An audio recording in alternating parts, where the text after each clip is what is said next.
George. Welcome to the Simple Minds podcast, where we look to empower and encourage real conversation amongst men everywhere by unpacking topics on self-help, philosophy, and business.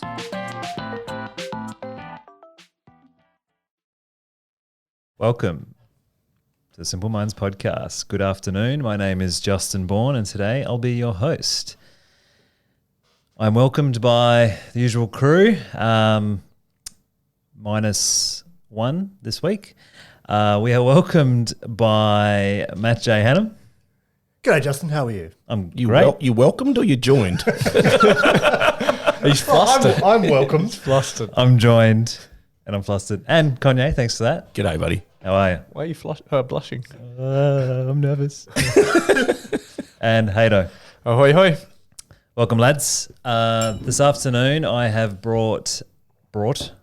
I have a Talisker single malt Scotch whiskey for today. This is currently one of my favourites right now. Not that I drink a huge amount of whiskey. I've been introduced to whiskey thanks to this podcast over the last couple of years. A friend of mine brought this over, probably 6 months ago. He brought it over as a gift. And I drank the whole thing, and recently travelled overseas and picked up this bottle. That's a big one, yeah? Yeah, picked this bottle up duty free. I really enjoyed it. Aged 10 years. It's beautiful. So Yummy. cheers. Cheers. Cheers. Always a pleasure. Oh, how come I got the bum cup?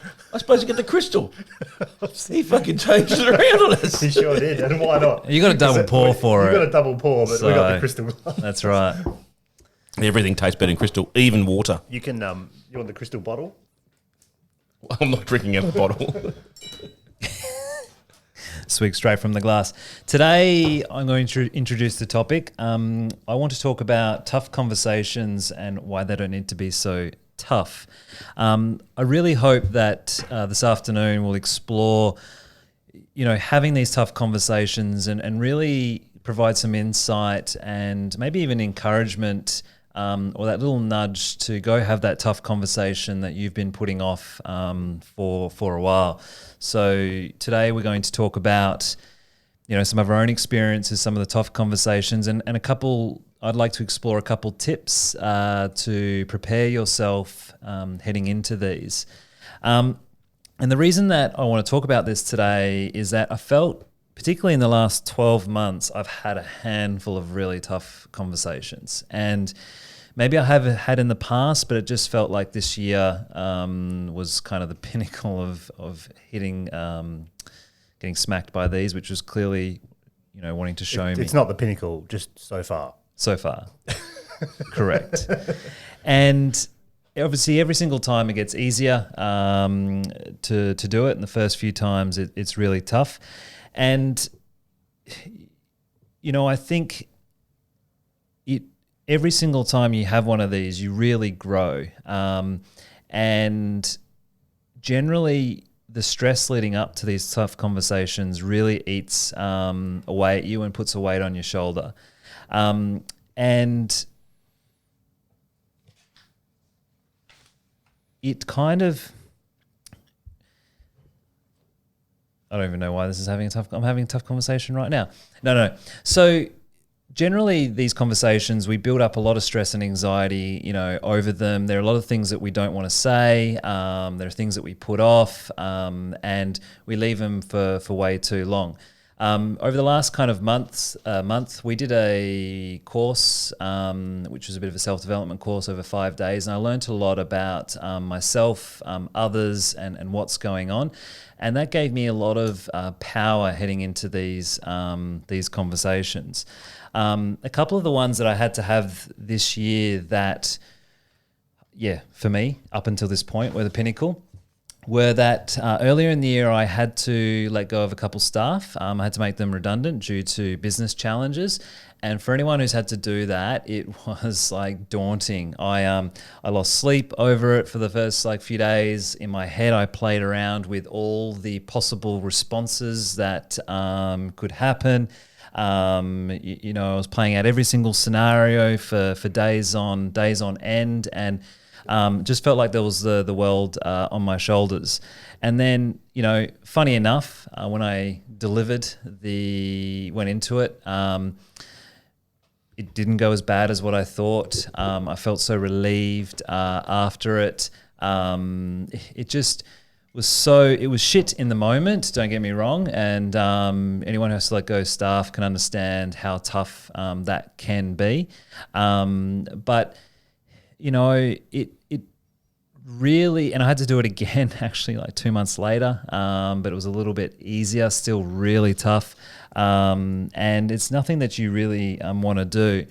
And on top of that, I was also putting off another big conversation that I was actually wanting to have with my mum for probably 6-7 months, because I was just building up in, all of these things. I didn't have the courage. I didn't know what the outcomes would be, and all this type of bullshit. And I'm sure all of us has experienced these type of moments and conversations. So before I go into some of the things that I learnt, these ones were memorable for me. And I'd love to know, just kind of quickly around the room, are there any moments or particular tough conversations that jump out for you? I'll start with you, Hato. Yeah, I had a young fellow work with me in the photography side for a fair while, and I let him go. And the one thing that I kept doing was saying, yeah, I'll do it, yeah, I'll do it, yeah, I'll do it. And then eventually, sort of 6 months later, it hadn't happened. And it started affecting my my energy, per se, on a day-to-day basis. And, it started affecting me so much that, I started getting angry. And so eventually I put an end date on it. I was like, all right, this is the date it's happening by. And it's an incredibly hard thing to do. However, it's like a muscle. The more you do it, the better you get at it. But the easier it gets. Yeah, and the better you get at it. But also the feeling post, it's just the weight off your shoulders. So, the one thing I learnt from that one was, why wait when it needs to be done today? Because every day you're not doing it, you're doing yourself a disservice and the person a disservice by stringing them along. Fortunately, I haven't had to let go too many people, or I've had to have conversations, but not not in the last sort of 12 months at least. So I've been quite lucky, or I'm still running away from it. Either one of the two. So yeah, maybe. Potentially. Well, that's it. There's never a right time. I've come to understand. Like, you always like, wait till this or that, and you kind of plan out kind of when you think you might let go. Have this conversation. But well, that's when it's more about you as opposed to them, right? Correct. So Conrad, you're a little bit infamous of having tough conversations and dropping bombs. So enlighten us with your memorable ones. I don't know, mate. I have plenty. I mean, I do get it. I don't call it. I don't use the word confrontation when it comes to these things anymore. Everything's just conversational for me, right? And I guess for a while now, I've come to understand that I'm not in the best service of anybody when I'm avoiding the conversation that needs to happen. I've had them in business with one of my last business partners was a tough one. Their staff are always hard because you hire on a promise, and you have to let go because either they're not fulfilling their end of the bargain or the situation doesn't allow them to provide for that. A number of those I've had conversations with. I mean, from the day that I started coaching in the SBL, which is back in 2009, I had to have hard conversations because the coach at the time refused to have them. So cutting people, particularly when they get to that end, they've done all their underage basketball, they've had enough coaches blow wind up their bums, and then they get to playing seniors and they've got to take a number, and they just don't fit at that point in time. I mean, and that's the other thing, right? A hard conversation isn't final. It just gives the other person that needs to receive it an opportunity to get some perspective and some context, and apply a bit of learning, should they be able to, and grow from that. But it's a win-win. you grow and they grow. But if you avoid it, neither person grows. Well, that's the most interesting thing, mainly from a business side. When you've had to let people go, you come to realize that, well, in my case and in my scenario, each individual that's come through my business and we've had to let go, they've come out the other side better, and now they're doing amazing things and they're doing awesome. And kind of goes to show you were doing them a disservice by hanging it around and allowing certain things to happen. And it comes back to the last episode. I think we were talking about affirming people in love languages and providing a Band-Aid. And sometimes you're actually doing individuals, yourself and everyone around you a favor by saying what needs to be said, no matter what the perceived consequence or reaction. You got to start with self. Okay, you can't pretend to take care of anybody else, rightly, wrongly, good or bad, if you're not starting with yourself. So if there's a situation you're seeing, as we all have come to understand, understanding the obvious or stating the obvious, you've got to play with the truth as it is in your eyes. It may not be their truth, but your truth is your truth, and you need to speak to that as often as possible. It's true. Matt, any particular memorable? Oh, man. I mean, where do you want to start? At your hardest. Well, I'll go to an early one. So my first, I studied accounting, right? For those of you that aren't familiar, that's why I have a marketing company. But for those that aren't familiar, I didn't just do accounting. I wasn't doing tax returns. I was doing insolvency. And a particular tough conversation that comes to mind is early days, probably within 12 months of being there.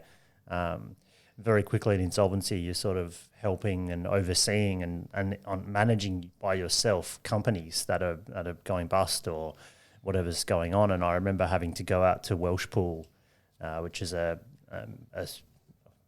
trade-based suburb in Perth. For those of you who aren't around here, it was my job and my job alone at 19 to go into this factory and deliver bad news. So I distinctly remember being in a poorly fitted, fairly cheap suit because I had to wear a suit, and I had one of my dad's ties on. Before your stylist days? Yeah, of course. Well, obviously.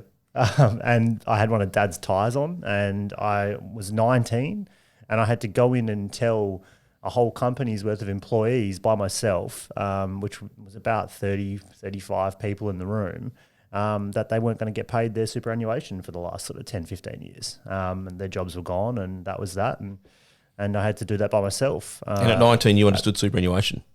Yeah. At 37, I don't. There's a tough conversation coming your way. But it's different. It's not quite. It might be superannuation, but it's more about them getting paid it by their employer. So their employer had gone bust, and the way it works is that the consulting firm or the insolvency firm have to go and basically deal with it. And they were in a tough enough situation that within the business that there wasn't assets to pay. At that point, the government didn't help. They now do help a little bit more. And these they were grown men. I was a 19-year-old boy. And I feel your pain, man. Yeah. I feel like you had to change your tax a couple of times. Yeah, I did. That would have been tough. I probably changed them in the on the way in.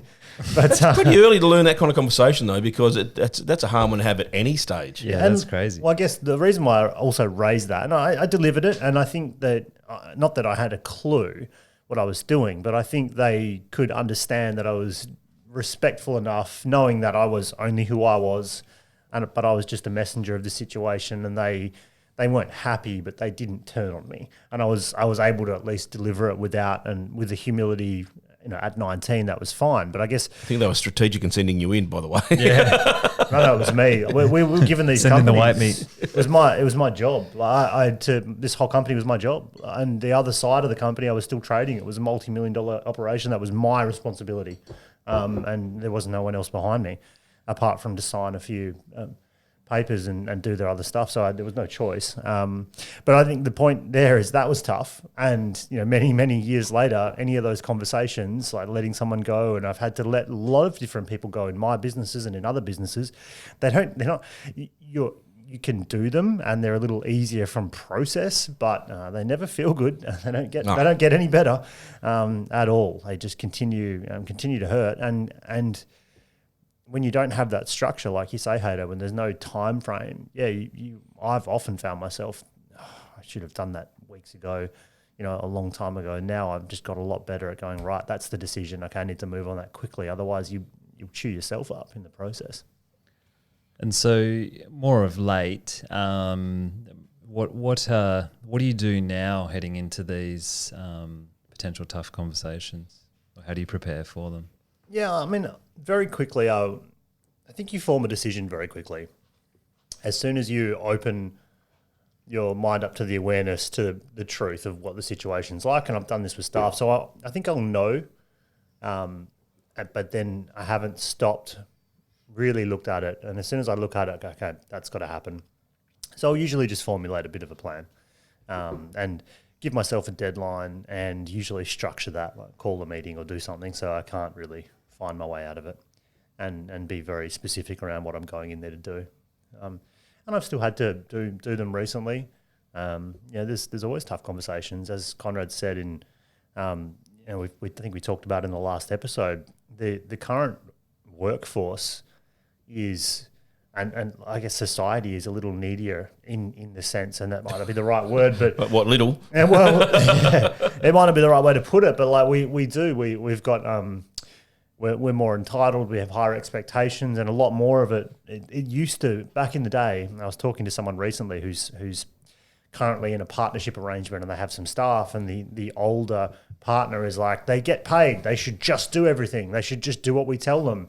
The younger guy's like, well, it doesn't work that way anymore. I need to lead them and motivate them with vision. And we know about this, right? So the challenge is then, how good are we at actually fulfilling, and discussing. It's easy to like give someone a pay rise or not, and have you done a great job, but it's harder to talk through those things that are a bit more intangible, I suppose. But like to go back to the start of it, I really just try and set myself a deadline, not let it drag on too long, because the minute I know it's wrong, I've learned to take action much quicker, because I've spent a lot of time in my head worried about stuff, changing things. You've got to just rip the Band-Aid off and get on with it. The tool I use these days is just understanding, as soon as you notice it and you don't act on it, then the clock's going against you. Yeah. Well, what about when you a young whippersnapper and say breaking up with a girlfriend? Has anyone ever broken up with a girlfriend? Yeah. No, I've been dumped. No, I've had both. I've never done it. Because that's the same thing. I've broken up with maybe 2 girlfriends. 2? Hang on, sorry, never. No, I've been on the receiving end more so. Yeah, Right. More so or never? never. I've never broken up with anyone. Myself a few times, I guess. Matt, Yeah, have you ever broken up with a girl I have, yeah. or a boy? No. Well, yeah. Yeah, actually. But it's funny, like Well, I've broken up, with business relationships. I mean, that's almost as big sometimes. the reason I brought it up is because like Oh yeah, business ones I get, but you're talking about loved ones, right? yeah, like when you know, and then no. like You got to get on, take action, right? Yeah, literally. So on the Monday, and you're like, holy shit. And then it might take you 2 months to do it, but you've known in that whole 2 months that's what needs to be done. And it's the most daunting thing ever. However, like especially when you're young, and like, Yeah. it's not like, if that's, my experience is when I was a lot younger, Yeah. and and you've got nothing else to worry about, so it can consume your thought, right? But yeah, that was the point I was alluding to, was like when you actually know, like once you've actually come to the realization, you had the awareness that the truth, and this is a thing that needs to happen. Like there's no real turning back. It's not like you can. It ends up costing you usually a ton of time anyway. And if it's in business, it's a ton of money as well. If I'm probably in personal relationships, it could cost you a lot of money in relationships as well. Probably the same. Well, you don't want to be trying to break up with her at 18 and then marry her at 26 just because you want to put off that conversation. Then it will cost you a lot of money. Well, hang on. I mean, that's a different podcast. But like, I can think of a lot of different situations when they're like, they'll try and throw that as a solution. to the table to fix it. Yeah. Yeah. Instead of making the Or decision. marriage. Yep. Or something. Or Well, that's- children or a puppy Yeah, or that's true. whatever. So, Conrad, so we've talked about it clearly. Speed is a good piece, but what other things would you suggest to people heading into in terms of preparation for tough conversations? And what do you do for the real big ones? Getting clarity on the outcome. I mean, you've got to be clear. I mean, I think we talk about it a lot. Be very clear on the end result you're trying to create. Honesty is the best policy in those aspects. So, I mean, as we said at the start, by having the conversation, there generally is a win-win. So whatever you can see as a win-win and how you can position that as a win-win is obviously your responsibility as well. Because usually the person on the other side may or may not already see it that way. Can be pretty tough, man. I mean, like I've had to let go of, fathers of 3 young children at that time, and it's hard to see the win on the other side. I'm not, 100%. I'm not saying it's easy. However, there is. I mean, what I know by having these conversations, the old saying, one door closes, another one opens. I turn that around and say one door closes and there's 10 other ones open. So whatever you can do to frame them in a way where they can sit back and have a look. I mean, you talked about with the guys that you've released or let go of, Justin. They've gone on to better things. Good, bad, indifferent, but and it is what it is. But that the responsibility for them to do the work on themselves is their responsibility, right? Not your responsibility. And I mean, we seem to be dominating a lot by obviously with staff members, but I think the same goes with family members, friends, spouse. Like, being clear on what your intention for the conversation is, the purpose, and the outcome allows you a lot to. And personally, I like to actually write that outcome down before heading in, have that as a bit of a notepad on my notepad heading into the meeting, because even clients having tough conversations can happen like every hour sometimes, depending on where you're at and how you want to frame them. And knowing how to navigate them is powerful a lot as well. It's a massive skill to be able to have them. Firstly, identify them, then have them. I think we downplay that skill when it comes to because it seemed to be bad or shit. But I mean, if you start talking to people about how you've dealt with shitty situations, it's an absolute skill to get out of it and get to that win-win. Absolute skill. The greats talk about it. Kogan has a great win-win story when he started up when he started up Kogan. So identifying the win-win and being prepared to go to the depths of whatever you can do personally to figure what that is will help that person, because you can frame that up and you can set it up, whether it be a partner or a business relationship or a friendship. You can frame it up in a way that they can have a look at when they choose to. Yeah, well, that's a good note to something that I've recently learnt is the framing and the positioning of how and the way the positioning of where you come from in the conversation to discuss the topic at hand or the situation is really powerful. So if you go into the conversation pretty much finger pointing, blaming, accusing, and going, I'm not happy, you did this and rah, rah, rah, and have no solution on the back end of that, you're setting yourself up for failure, and it will be a very tough conversation. It will be a shit outcome on the back end. And so, something that I've learned a lot recently is coming from you and stating kind of what is obvious to you, the truth. Yeah. Your truth is your truth, right? And try to avoid the word using you. Yeah. And come from a place of using the word I, and then just allowing it to sit with the receiver before kind of going any further. Well, I had one of those conversations really recently when it came down to this basketball coaching gig that I had. I asked permission to look for other head coaching roles in the league, and the club assured me that wouldn't compromise my position with the club in my current role. And then when I went through it, I mean, by the end of the season, I've got shunted aside. I haven't got a head coaching role, but I got shunted aside. It was a conversation I was trying to avoid to have. I didn't want to have the tough conversation. I was being a real wanker about it because I didn't want to serve people. I really didn't. And so I couldn't avoid it. Push came to shove. I called for the meeting. I went into that meeting fully prepared, knowing what I knew, how I see my truth, and went through it. I mean, the reality is that I came from a perspective of owning the shit that I put into the situation, and let people know how I saw the situation and how it's impacted me given what and how it was said to be handled and hasn't been. And lo and behold, mate, guess what? 10 other doors open up. So, when you own your shit, and like I said, this conversation probably should have happened during the basketball season. It didn't, because I was being arrogant and stick my head in the sand, didn't want to do it. Didn't want to serve. I'm being honest with you. I'm telling you what I didn't want to do. But then I couldn't avoid it. If I want to honour myself, I can't avoid not having that conversation. So it's inadvertently, it's a dishonour to yourself if you don't. 100%.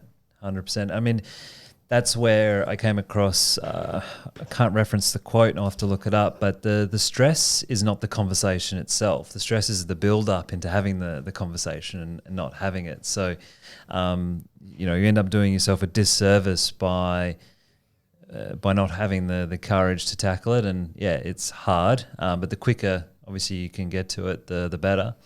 It saves people and it saves you. It's true. Hato, you had some experience breaking up with girls by the sounds of it. So many broken hearts. Romeo Hato here. Dropping love buckets all round. Used to go around with that giant pole vault. That was before you had the long locks of red hair as well. What do you do in preparing yourself for conversations? I think these boys touched on most of the points. With being truthful and knowing the outcome, I think two of the most important things. I actually am a little bit selfish in the fact that I kind of the feeling after of the relief off your shoulders, I kind of picture that a little bit to give myself a boot up the arse to get it done too, which is a little bit weird, I guess. But it's not. I don't know. The thing that I've realised is it's just like a Band-Aid. You just need to rip it off and get it done. Otherwise, it turns your guts into misery for the entire duration that you're putting it off. And the more and more I've allowed myself to do that, the more and more I've understood that I don't want that. So that's just come from an experience thing of allowing it to trouble me for a very long time. Now I welcome it more so than I did sort of 5-6 years ago for sure. How many times of late have you fucking avoided hard conversations, mate? Oh, with coach I have. Absolutely. So is there a tough conversation you need to be having? Oh, I had it with him. Oh, okay, sure. you had it? Yeah, absolutely. I was being selfish. I just didn't want to have it for the sake of, but then I realised I was doing him a disservice by not having it. That's exactly right. We are being selfish. When you choose not to have the conversation, then you're putting yourself ahead of everybody else. Yeah. It's so true because, like Matt, I think you said as well, like when you made the decision, Like, you've probably been sitting with it for like 6 months, and like the way you've been interacting with that individual or behaving, it's contaminated. You've been contaminating and sabotaging that relationship that whole time. Yeah. And they might not be aware of it, but you are, and that's 99% they weren't aware of it, and that's a bit shit. Because if they were, I mean, I'd like to think I've got a relationship with you guys that if I'm not having a conversation, if there's a pink elephant not being talked about, I'd like to think you guys could bring it up, okay? Because again, I value the proximity, and I think we value each other's proximity to the point of being obvious with each other. But you're exactly right. Sometimes they may not see it. What about tough conversations with yourself? Every fucking day, every day. What do you? Because obviously that's probably the first tough conversation you have to have. Yeah, you just prior to having. You got to set yourself up, man. I ask myself every day, am I ready to take on the fucking day? Am I ready to face the world? Otherwise, I won't fucking go out of the house. There's no point. How many days have you sat in your house?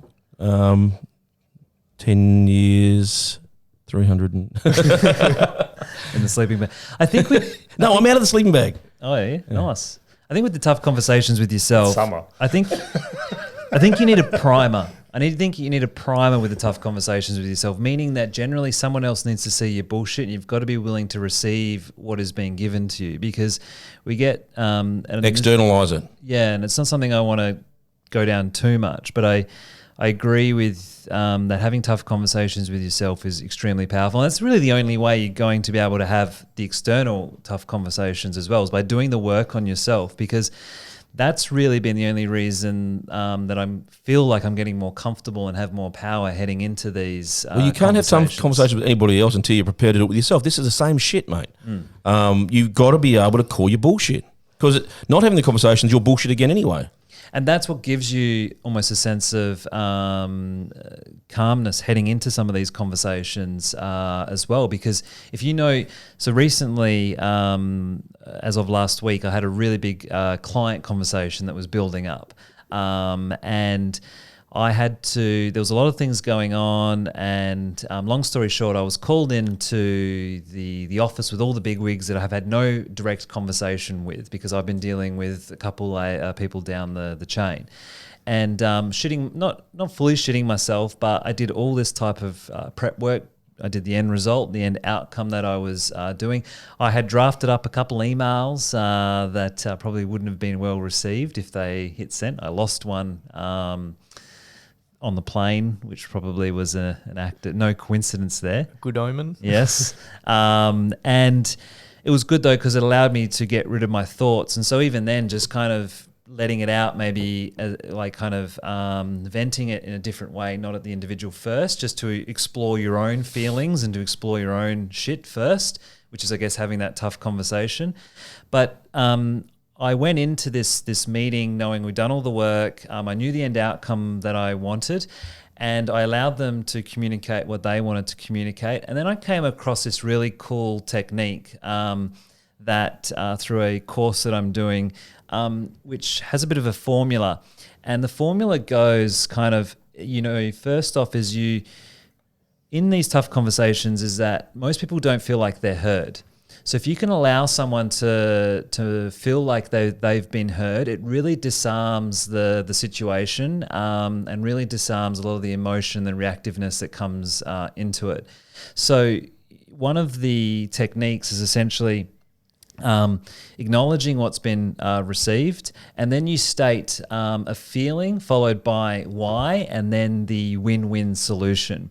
So in this particular meeting, they were really wanting to get off their chest. And so the challenge with this one was I was completely powerless. I had no influence or say in what had happened in the situation.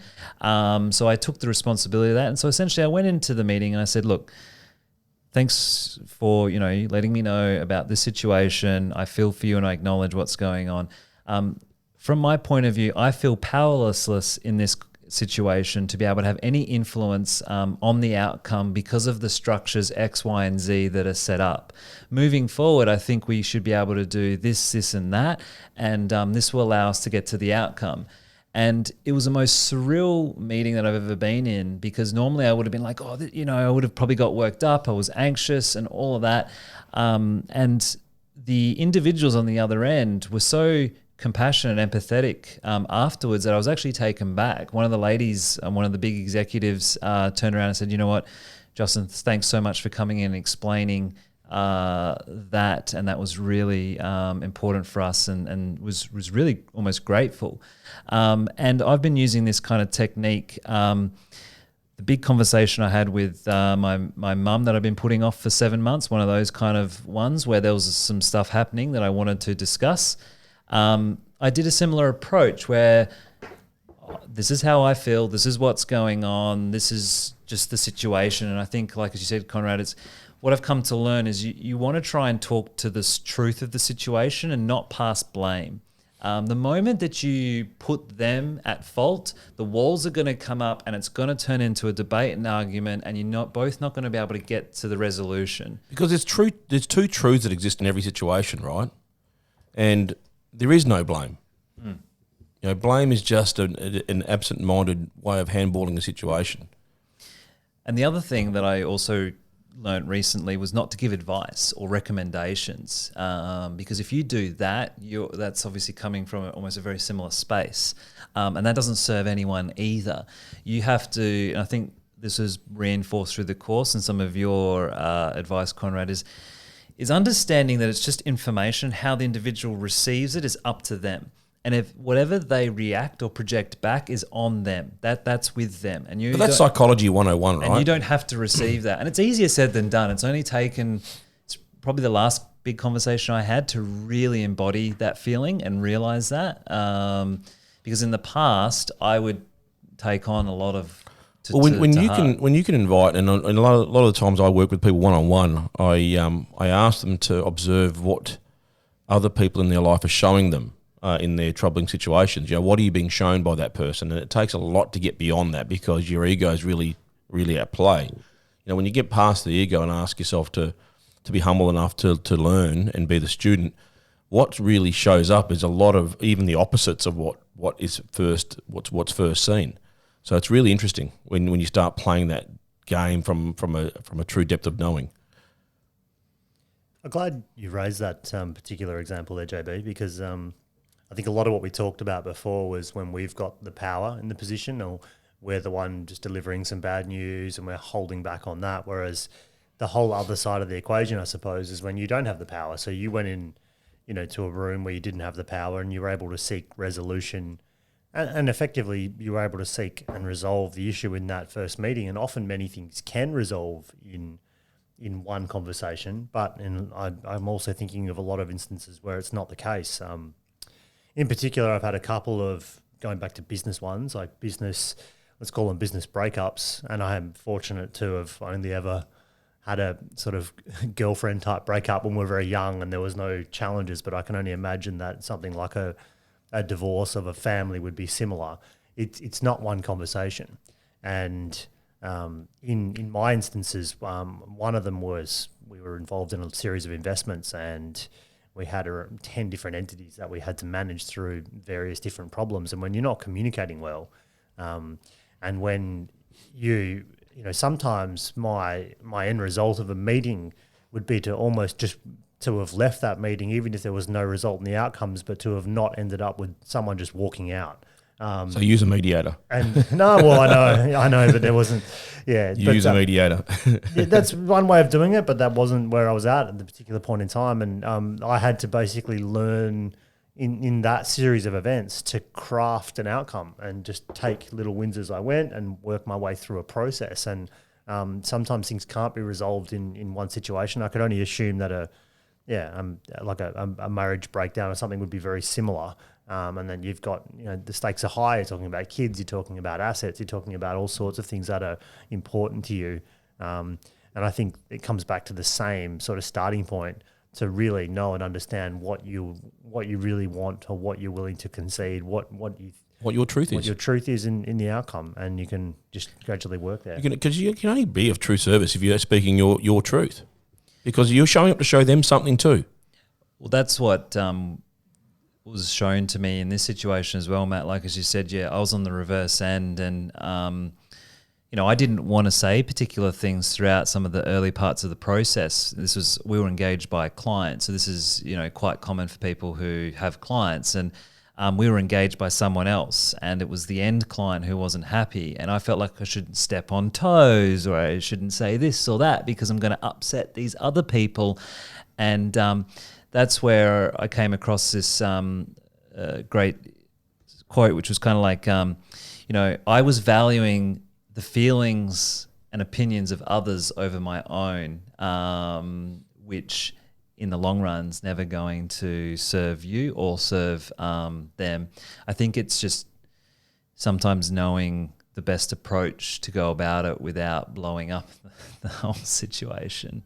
Because sometimes it's not one tough conversation, it's many, and they can be on a daily basis. But I think, I hope it's not on a daily basis for lots of people. I think there can be micro ones, like uncomfortable conversations, maybe not as extreme as a couple of these, but there can definitely be a lot of uncomfortable conversations, particularly I think from the creative space when you're running a business. Creatives generally don't have a lot of self-worth, and so therefore pleasing clients, they'll sacrifice themselves to please the client because they, again, haven't done the work on themselves. And so doing the work on yourself is really important to having these conversations constructively to allow outcomes to move forward. Yeah, I think that what you're tapping on there is the term coming from a place of abundance, not a place of lack, and that's not monetary speaking. That's from a self-worth perspective. Making sure you're not coming from a poor me syndrome. Yeah, 100%. And it's accepting responsibility and understanding that you can influence the outcome regardless, and you don't have to cop other people's shit, because other people are putting their shit onto you all day, every day, projecting and trying to resolve their own shit onto you all day, every day, and you need to become. But you're doing the same thing back. That's very true as well. We're all doing that. But I think it's unless you're sitting in solitary confinement, then it's just you on you. Yeah, but most people aren't aware of that level, I don't think. Well, if they're not, without sounding rude, but they don't want to be. That's a choice in itself. Or they're still early in their journey. True. Because a few years ago, I would have been in that situation, and there's been a lot of But there's people in our proximity that still don't get that. That's true as well. Then that's a different story. Yeah, it's choice. Yeah, that's choice. All I would like, I guess, from this is hopefully anyone that's listening, I think we can all agree that having the tough conversation will always eventually lead to a better outcome, even though if the short-term pain and I guess perceived consequence is extreme, it always pays off in the long run. Like when I talk about the conversation with my mum, we're on the path of mending stuff, and I think that's powerful. And you can only start that journey by having that initial conversation, and don't expect someone else to have it.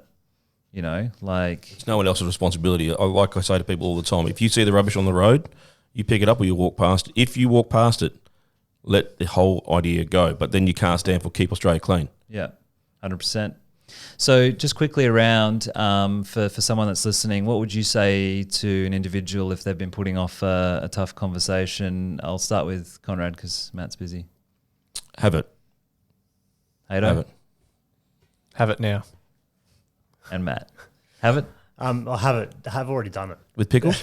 Hang on, what's that Pepsi Max? Doing it tomorrow. Actually, the Talisker with the Pepsi Max wouldn't be bad, but you wouldn't do it. No, you wouldn't do it.